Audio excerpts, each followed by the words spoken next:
All right, to the halo. Watch the hat. Back and down. Otherwise, it's gonna get in my way here.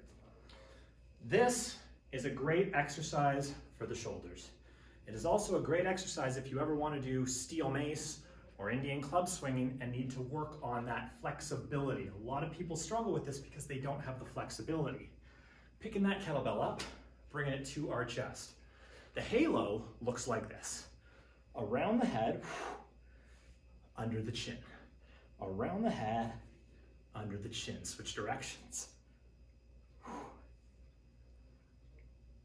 The mistakes people make, however, are this.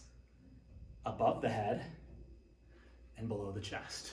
Above the head and below the chest. Whether it's some people afraid of messing their hair up, whether it's they lack that mobility in their shoulders to get the kettlebell behind their head, for whatever reasons, they make that big circle, and this is not a halo. A halo goes all the way around the head. So it's a little bit of work on your shoulders. It is tough, but you gotta make sure it's going back and those elbows are pointing up.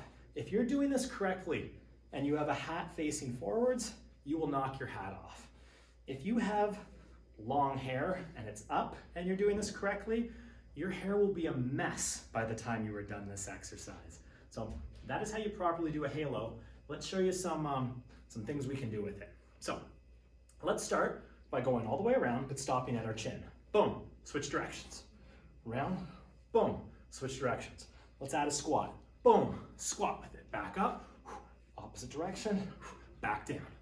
Opposite direction, good. Let's add a lunge to it. So around the head, forward, lunge. Back up, opposite direction, forward, lunge. You can do a ton of different things, but once again, here is our standard and traditional halo in both directions.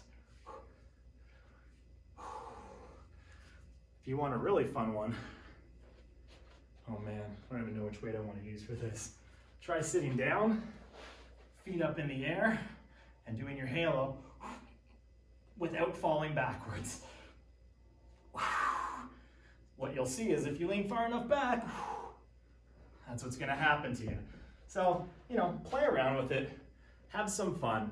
I throw halos in my workouts usually at the beginning or at the end, or both. It's a good warm up for the shoulders. It's a good cool down. Best of both worlds, guys. That's how you do a halo, and that's how you do it properly.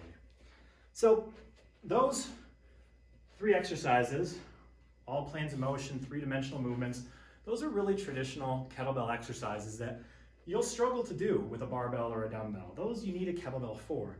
These next 3 exercises, you could definitely do with other fitness tools, but with the kettlebell, it allows you to really get a powerful, explosive movement. So moving on to our next 3, we're gonna be starting with the dead pull. It's a dead weighted position with the weight on the ground, standing up, pulling that kettlebell explosively up to our chin and back down. So the dead pull is next. Good job. Let's keep it going.